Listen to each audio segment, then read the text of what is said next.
दोस्तों, जैसा कि हम सब देख सकते हैं कि आज दुनिया में हर तरफ युद्ध का माहौल है। चाहे कोई भी महाद्वीप हो, हर तरफ कोई ना कोई विवाद चल रहा है और वह समय दूर नहीं जब ये सभी विवाद एक साथ मिलकर एक ग्रेटर कॉन्फ्लिक्ट का रूप ले लेंगे, जिसे हम वर्ल्ड वॉर की शुरुआत भी कह सकते हैं। हैरानी की बात तो यह है कि ऐसा हमारी सोच से भी ज्यादा जल्दी हो रहा है, क्योंकि आज जो खबर निकलकर सामने आ रही है वो बहुत जल्दी शुरू होने वाले एक नए युद्ध की आहट है। तो चलिए इस खबर को डिटेल से समझते हैं, लेकिन उससे पहले मेरी एक छोटी सी रिक्वेस्ट है कि अगर आप हमारे चैनल पर पहली बार आए हैं या अभी तक आपने हमारे चैनल को सब्सक्राइब नहीं कर रखा तो चैनल को सब्सक्राइब करके बेल नोटिफिकेशन अवश्य दबा लें। इससे हमारी डेली वीडियो की नोटिफिकेशन आप तक सबसे पहले पहुंच सकेगी। दरअसल दोस्तों, 2020 में अर्मीनिया और अजरबैजान के बीच एक काफी भीषण युद्ध हुआ था, जिसके बाद दुनिया भर के देशों और संयुक्त राष्ट्र ने साथ मिलकर बड़ी मेहनत के साथ इस युद्ध में सीज फायर का ऐलान कराया। लेकिन अब एक बार फिर से ये युद्ध शुरू हो सकता है,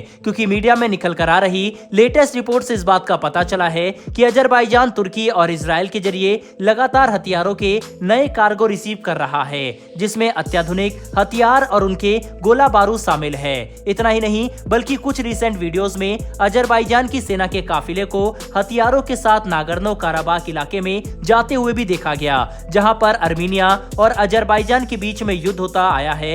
ऐसे में अर्मीनिया की सेना एक बार फिर से तैयारियों में जुट चुकी है, जबकि अर्मीनिया की सरकार काफी बुरी स्थिति में है। हम सभी जानते हैं कि एक बड़ा देश और तुर्की इजराइल का समर्थन होने की वजह से अजरबैजान अर्मीनिया पर शुरू से ही भारी पड़ रहा है, जिसकी वजह से 2020 के युद्ध में ही अर्मीनिया को काफी नुकसान हो चुका है। ऐसे में अगर एक बार फिर से अजरबैजान ने जमीन कब्जा करने के लिए अर्मीनिया पर हमला कर दिया तो ये काफी खतरनाक स्थिति होगी, जिससे अर्मीनिया की सरकार शायद निपटने के लिए तैयार नहीं है। और इसी पर बात करते हुए अर्मीनिया के प्रधानमंत्री ने हाल ही में रूस पर बड़े आरोप लगाए। उन्होंने कहा कि रूस को अपने सिक्योरिटी पार्टनर के तौर पर देखना अर्मीनिया की सबसे बड़ी गलती थी, जो आज उन्हें प्रोटेक्ट नहीं कर सकता। रूस खुद ही यूक्रेन के साथ युद्ध में व्यस्त है। ऐसे में रूस चाहकर भी अर्मीनिया की मदद नहीं कर सकता, और यही बात आज अर्मीनिया की सरकार को काफी खल रही है। हालांकि अर्मीनिया के इस बयान को खारिज करते हुए रूसी सरकार ने बयान दिया कि वह इस इलाके में शांति कायम करने में सक्षम है और ऐसा करने के लिए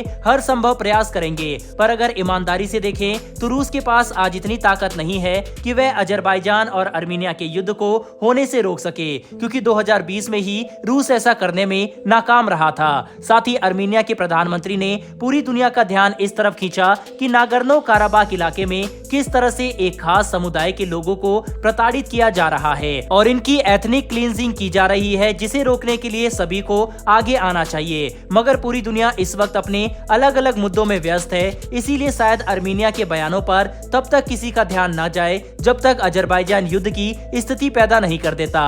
और ऐसा बहुत जल्दी हो सकता है, क्योंकि अजरबैजान आज हर तरफ से एडवांटेज रखता है, चाहे बात हथियारों की सप्लाई की हो या फिर सेना की कंडीशन की। अजरबैजान अर्मीनिया को आसानी से दबा सकता है। हालांकि 2020 में हुए युद्ध के बाद अर्मीनिया भारत से काफी सारे हथियारों की खरीद कर चुका है, जिसमें वेपन लोकेटिंग रडार से लेकर एडवांस गाइडेड रॉकेट लॉन्चर तक शामिल है। लेकिन अगर अर्मीनिया को अजरबैजान के खिलाफ शक्तिशाली बनना है तो उन्हें अटैक हेलीकॉप्टर और हल्के फाइटर विमान की जरूरत है, जो हर समय पेट्रोलिंग और मिलिट्री ऑपरेशन के लिए तैयार रहे, जिसके लिए भारत का प्रचंड और तेजस सबसे अच्छा विकल्प बनकर सामने आता है। लेकिन ये देखना काफी इंटरेस्टिंग होगा कि क्या अर्मीनिया की सरकार समय रहते इन्हें भारत से हासिल कर पाती है या फिर नहीं, क्योंकि अजरबैजान इजराइल और तुर्की के जरिए हर दिन हथियारों के नए कार्गो रिसीव कर रहा है और बहुत जल्दी उनके पास इतने हथियार जमा हो जाएंगे कि वह एक बार फिर से अर्मीनिया के खिलाफ ऑफेंसिव शुरू कर सके। अब अगर इसमें हम कूटनीतिक एंगल देखें तो ये बात आसानी से समझी जा सकती है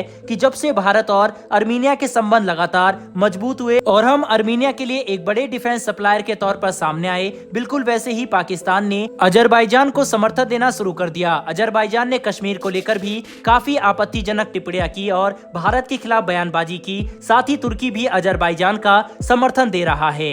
ऐसे में यहाँ पर भारत, ईरान और अर्मीनिया बनाम तुर्की, पाकिस्तान, अजरबैजान का एक्सिस देखा जा सकता है, जो कि आने वाले समय में और बड़े कूटनीतिक खेल का हिस्सा बनेगा। इतना ही नहीं बल्कि यहाँ पर भारतीय हथियारों की भी काफी बड़ी भूमिका होगी, क्योंकि अगर अर्मीनिया को 1 साल का और समय मिलता है तो इस बीच वह भारत से काफी सारे हथियार खरीद सकता है, जिसमें रॉकेट लॉन्चर से लेकर टैंक और बख्तरबंद मिलिट्री पर्सनल कैरियर शामिल होंगे। साथ ही इस लिस्ट में अत्याधुनिक मिसाइलों के साथ साथ फाइटर विमान और अटैक हेलीकॉप्टर भी हो सकते हैं। ऐसे में ये कहना गलत नहीं होगा कि अर्मीनिया और अजरबैजान का युद्ध आने वाले समय में दुनिया भर के लिए काफी नए समीकरण लेकर सामने आने वाला है। वैसे दोस्तों, आपके हिसाब से क्या भारत को अर्मीनिया को एडवांस हथियार सौंपने चाहिए या फिर नहीं? अपनी राय कमेंट बॉक्स में लिखकर जरूर बताइएगा। साथ ही अगर आपने इस वीडियो को यहाँ तक देखा है तो वीडियो को लाइक करके हमारी आने वाली ऐसी वीडियो के लिए चैनल को सब्सक्राइब कर बेल नोटिफिकेशन जरूर दबा लें। फिर मिलेंगे ऐसी एक नई वीडियो के साथ। धन्यवाद। जय हिंद।